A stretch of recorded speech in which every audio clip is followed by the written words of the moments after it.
Welcome to our CEO.CA users. My name is Amrit Gill and we are in Toronto, Canada for PDAC, the world's premier mineral exploration and mining convention. And who better to start the day off with than President of PDAC himself, Alex Christopher. Thank you so much for joining us. Good morning and thank you for having me here. Well, we are in full swing, lots of excitement in the air. How does this year compare to previous years? I think 2023 brings us back to, a full convention.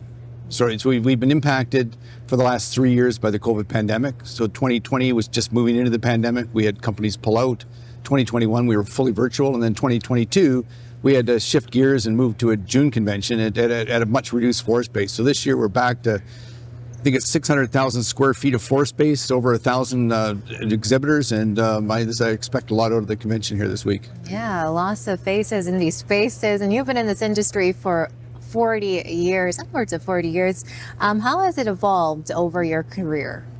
Well, the PDAC itself, the convention, has changed dramatically over those 40 years. I think back in the early 80s when I first started coming to the convention, it was very small. It was all in the Royal York, focused really on the technical side of exploration, and it's like a different world today.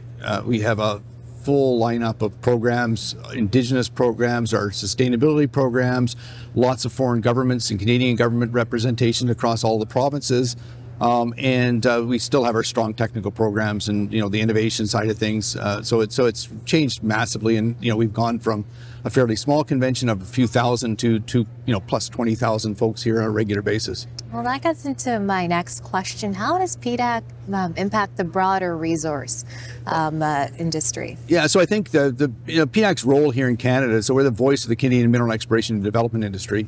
And I think essentially our job here is to work with the companies, First Nations, communities and governments to try and advance the, I'm going to say, both the social impact of mining and exploration on communities, and the policy around exploration and mining in Canada. So that really is trying to ensure that we have access to land for our members, that we have access to the finance that they need, the capital that they need to go off and do their exploration, and then a lot of focus on early career programs, because the access to people and that human capital is a really important thing for the industry.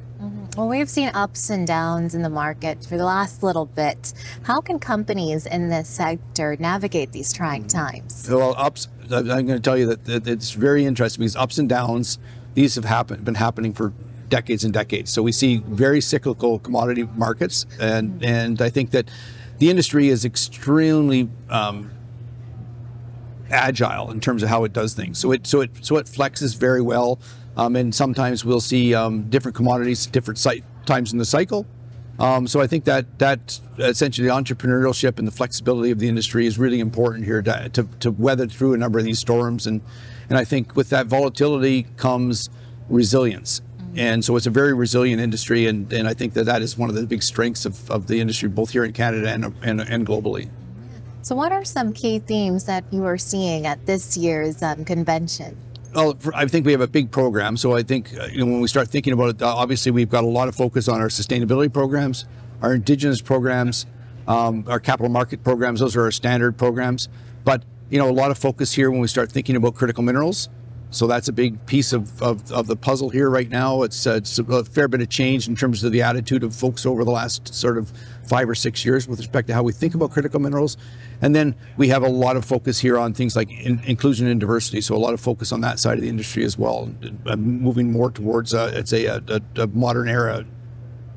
Is there anything else that you'd like to add for our users? No, I think I'm stoked about the opportunity for the industry going forward here, particularly as we start to think about transitioning to a low carbon future.